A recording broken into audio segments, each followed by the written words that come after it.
TRNA के general intro या इसकी डेफिनेशन के बारे में हमने पिछले वीडियो में देखा। इसके बाद हम आज देखेंगे जो टीआरएनए है इसका स्ट्रक्चर।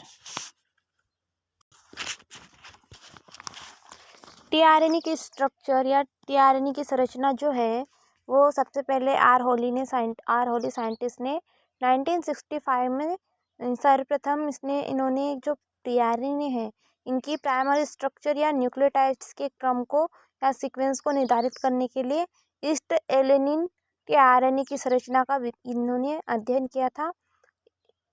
इस जो आर होली साइंटिस्ट थे, इन्होंने जो टीआरएनए की प्राइमरी एंड न्यूक्लियोटाइड्स के क्रम को निर्धारित करने के लिए ईस्ट एलेनिन टीआरएनए की संरचना का जो विस्तृत अध्ययन किया था, इसे क्या कहते हैं? Clover leaf model. Clover leaf model इसे कहा गया। अब क्लोवर लीफ मॉडल क्या होता है हम ये देखते हैं। जो क्लोवर लीफ मॉडल है इसमें क्या है, टीआरएनए एक पॉलीन्यूक्लियोटाइड चेन के रूप में होती है जो कि एक वलयित यानी कि फोल्डेड होकर 5 आर्म्स या 5 भुजाओं का निर्माण करती है। इस फोल्डिंग के परिणाम स्वरूप पॉलीन्यूक्लियोटाइड चेन्स के दोनों सिरे 3 प्राइम एंड 5 प्राइम एंड एक दूसरे के पास आ जाते हैं। इसकी एक भुजा में स्टेम तथा एक लूप होती है। इसे एसेप्टर आर्म्स कहते हैं।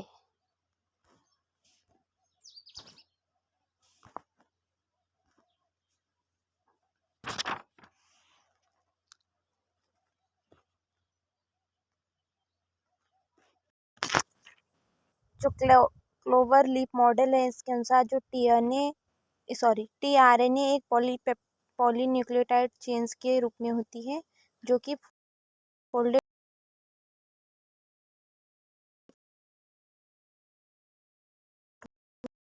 फोल्डिंग के पॉलीन्यूक्लियोटाइड चेन है इनके दोनों सिरे एक दूसरे के सामने आ जाते हैं। मतलब 3 प्राइम एंड और 5 प्राइम एंड एक दूसरे के सामने आ जाते हैं। इसकी एक भुजा में एक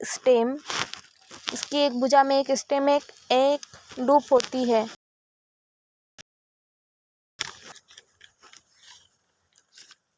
इसे एसेप्टर आर्म्स कहते हैं। क्लोवर लीफ मॉडल के आधार पर जो टीआरएनए है इसमें उपस्थित 5 भुजा या 5 आर्म्स है।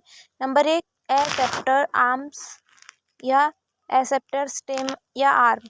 फिर नंबर 2 डी या डीएचयू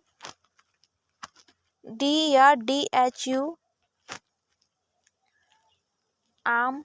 नंबर 3 एंटीकोडॉन भुजा। नंबर 3 एंटीकोडॉन भुजा। नंबर 4 वेरिएबल भुजा या लंप। और नंबर 5 टीसी या राइबोसोमल रिकॉग्नाइजेशन आर्म।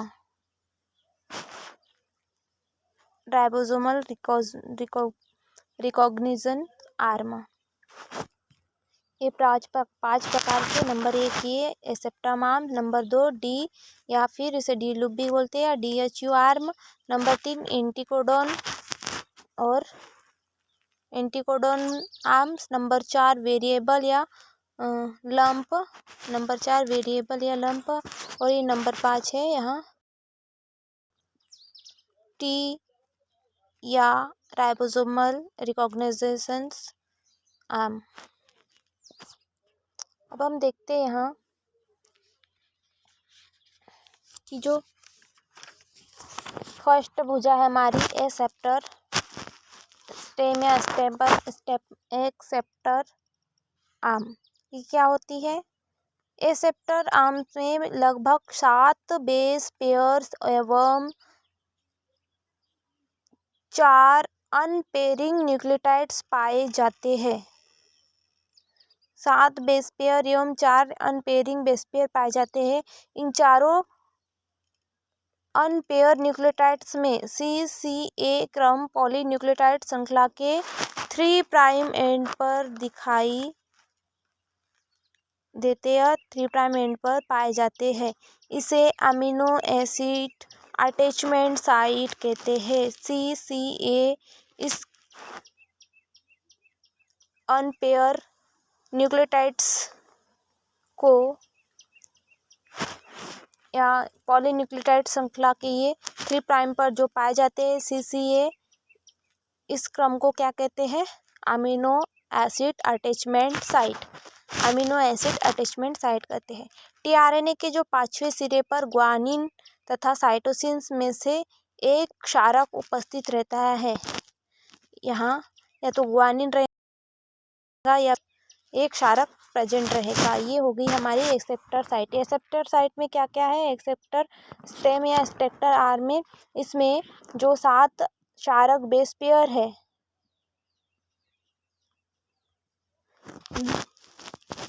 इसमें एवं 4 अयुग्मित अनपेयर न्यूक्लियोटाइड्स पाए जाते हैं। इन चारों अनपेयरिंग न्यूक्लियोटाइड्स में से CCA इस क्रम को या CCA क्रम पॉलीन्यूक्लियोटाइड चेन के 3 प्राइम सिरे पर पाए जाते हैं। इसको अमीनो एसिड अटैचमेंट साइट कहते हैं। यहाँ टीआरएनए के 5वें सिरे पर 5 प्राइम एंड पर क्या होता है? या तो ग्वानिन रहेगा या फिर साइटोसिन, एक कोई में से एक क्षारक प्रेजेंट रहेगा।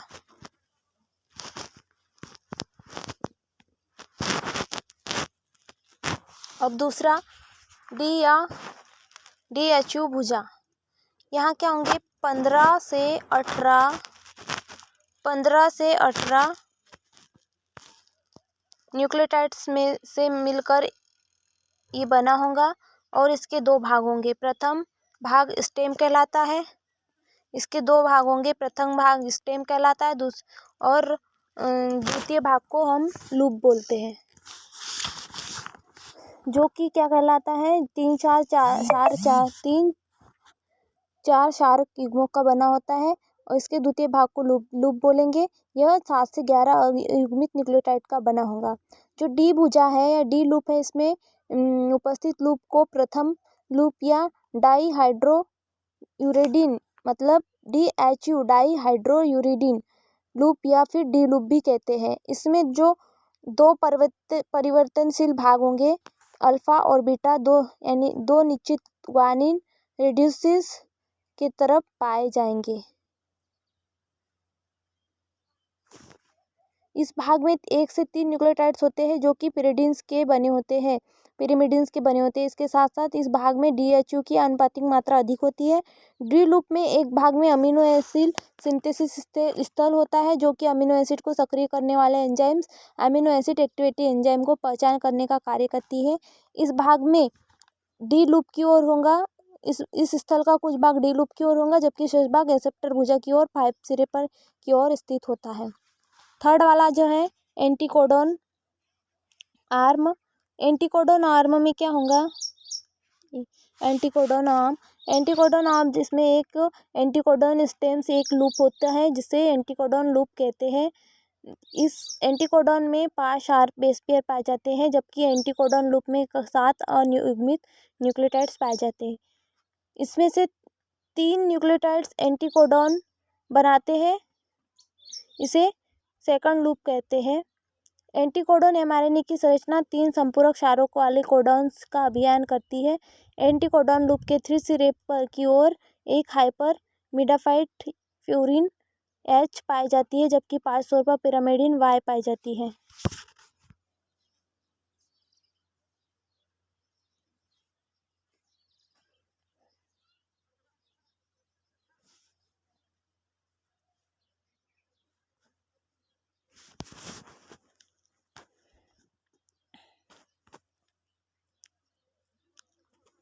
चौथा है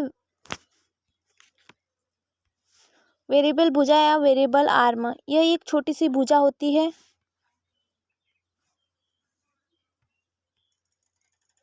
ये एक छोटी सी भुजा होती है जिसे तृतीय लूप कहते हैं। इसमें स्टेम का भाव होता है। ये लूप दो प्रकार का हो सकता है। प्रथम प्रकार का 4 या 5 क्षारकों का बना होता है और जबकि द्वितीय प्रकार के लूप में 13 से 21 क्षारक पाए जाते हैं। इसमें लूप तथा स्टेम पाए जाते हैं। फिर पांचवा है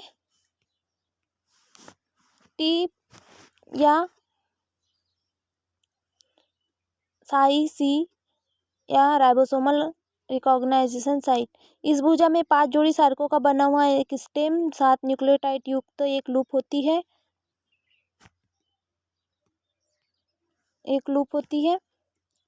स्टेम में उपस्थित 5 जोड़ी युग्मक सी साइटोसिन्स या ग्वानिन के रूप में होते हैं, जबकि लूप में टी थायमिन तथा साइटोसिन क्रम पाया जाता है।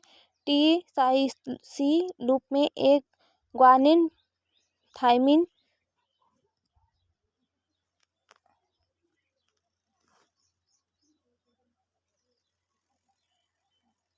एक क्रम पाया जाता है। यह भुजा राइबोसोम बंधन लूप या राइबोसोम बाइंडिंग लूप कहलाता है। मतलब जो टी राइबोसोमल रिकॉग्नाइज साइट है, इसे राइबोसोमल बाइंडिंग लूप भी कहते हैं। इसमें 5 जोड़ी क्षारकों से बना हुआ एक स्टेम तथा 7 न्यूक्लियोटाइड युक्त एक लूप होती है। अब टीआरएनए के हम कार्य देखेंगे। टीआरएनए के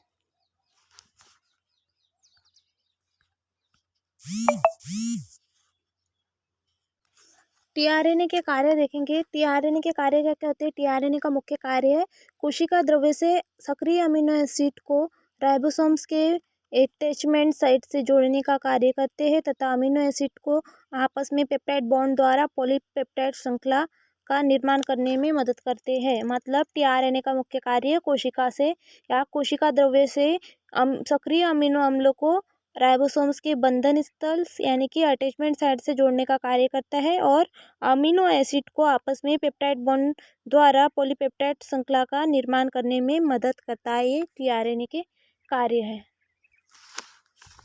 इस प्रकार से जो टीआरएनए है, टीआरएनए का स्ट्रक्चर, टीआरएनए के आर्म्स, टीआरएनए की कार्य, ये हमने देखे। टीआरएनए का नाम ट्रांसफर आरएनए भी होता है। इसका कार्य है कोशिका द्रव्य से राइबोसोम तक प्रोटीन निर्माण के लिए अमीनो एसिड्स या सक्रिय अमीनो एसिड को प्रोटीन निर्माण के लिए कोशिका द्रव्य से राइबोसोम तक पहुंचाने का कार्य करता है।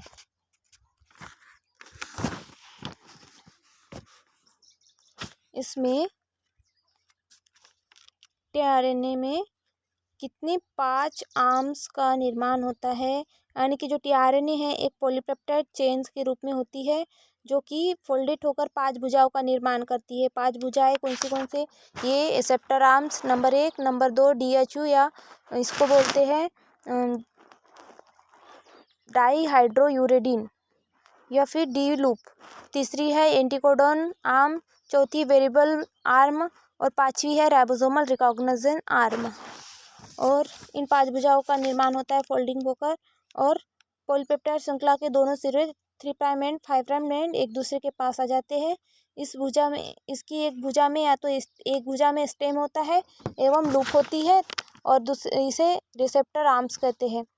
ये मॉडल क्लेवर लीफ मॉडल कहलाता है। इनकी 5 भुजाएं टीआरएनए में उपस्थित होती है जिनके नाम है acceptor stem number 1, number 2 D loop या डीएचयू भुजा, इसको बोलते हैं dihydrouridine, number 3 anticodon arm, number 4 variable arm जिसे लंप भी बोलते हैं, नंबर 5 ये है राइबोसोम रिकॉग्निशन आर्म।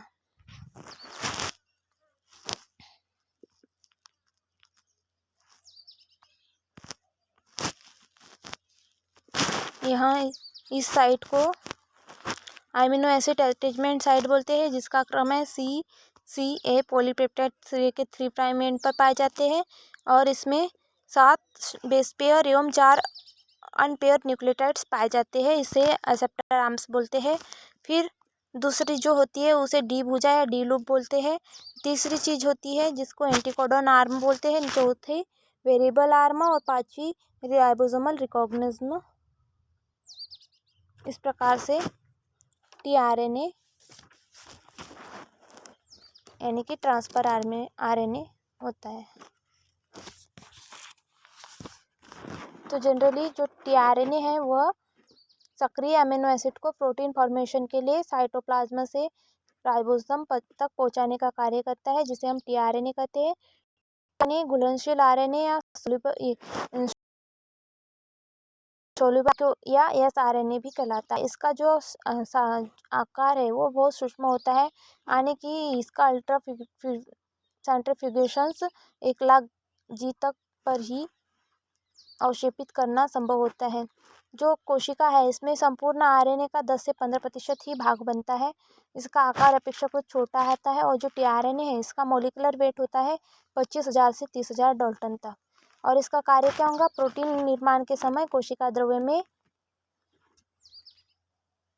उपस्थित अमीनो एसिड को एमआरएनए से जोड़ना, जो कम से कम 20 प्रकार के अमीनो एसिड की कोडिंग से एक प्रोटीन बनाता है। और इन 20 अमीनो एसिड के लिए कुल 20 प्रकार के टीआरएनए भी पाए जाते हैं।